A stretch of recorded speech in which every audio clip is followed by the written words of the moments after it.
Hello friends, welcome to my channel. आज हम बात करने वाले सीबीएसई के एक सर्कुलर के बारे में जो कि 21 जुलाई 2025 को जारी हुआ था। इसका सब्जेक्ट है स्कूल्स में सेक्शन वाइज स्ट्रेंथ्स को लेकर। तो चलिए जानते हैं डिटेल में इस सर्कुलर के बारे में। तो इस वीडियो को एंड तक देखिएगा ताकि कोई भी कन्फ्यूजन ना रह पाए। सबसे पहले समझ लेते हैं कि पहले क्या हुआ था।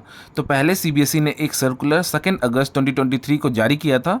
उसमें बोर्ड्स ने स्टूडेंट्स की संख्या हर सेक्शन में 40 से बढ़ाकर 45 कर दी थी। ठीक है, ये छूट सीबीएसई ने 3 साल के लिए किया था, जो कि 2023 से लेकर 2024, 2024 से लेकर 2025 और 2025 से लेकर 2026 सेशंस के लिए थे। इसका मकसद था कि ऑलरेडी एनरोल्ड स्टूडेंट्स को एडजस्ट करना। बोर्ड को उम्मीद थी कि स्कूल्स धीरे धीरे एडमिशन्स को कंट्रोल करके हर सेक्शन में 40 स्टूडेंट्स की लिमिट मेंटेन करेंगे।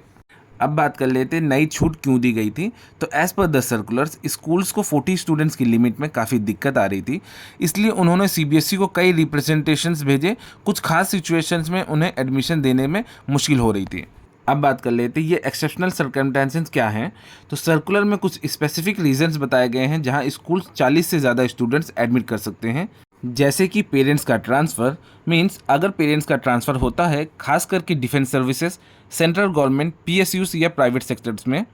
एसेंशियल रिपीट केसेस, यानी कि अगर कोई स्टूडेंट फेल हो गया है और उसे वही क्लास रिपीट करनी हो तो ठीक है, ये भी एक्सेप्शनल केसेस में आते हैं। साथ ही साथ अदर रीजंस ये भी हो सकते हैं कि परफॉर्मेंस इंप्रूव करने के लिए, मेडिकल कंडीशन की वजह से या हॉस्टल से शिफ्ट होने पर भी ये एक्सेप्शन मिलेगी। तो अब बात कर लेते हैं अब नए गाइडलाइंस क्या हैं। इन सभी डिफ़िकल्टीज़ को देखते हुए सीबीएसई ने स्कूल को एक्सेप्शनल सर्कमस्टेंसेस में 45 स्टूडेंट तक एडमिट करने की परमिशन दे दी है। अब बात कर लेते हैं मैक्सिमम लिमिट, यानी कि कोई भी स्कूल्स एक सेक्शन में 45 से ज़्यादा स्टूडेंट्स को एडमिट नहीं कर सकता है किसी भी हालत में। As per the circular schools को रिकॉर्ड रखना ज़रूरी है।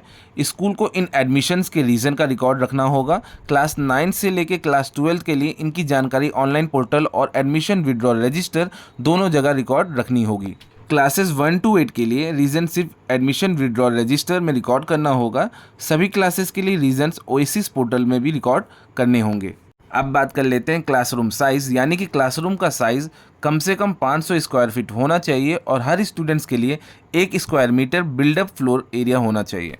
तो अब बात कर लेते हैं आगे के प्लान के बारे में। तो सीबीएसई ने स्कूल्स को सलाह दी है कि वो अपने इंफ्रास्ट्रक्चर को बढ़ाते रहें ताकि आगे चलकर हर सेक्शन में स्टूडेंट की संख्या 40 तक लाई जा सके, जिससे पढ़ाई का लेवल अच्छा रहे।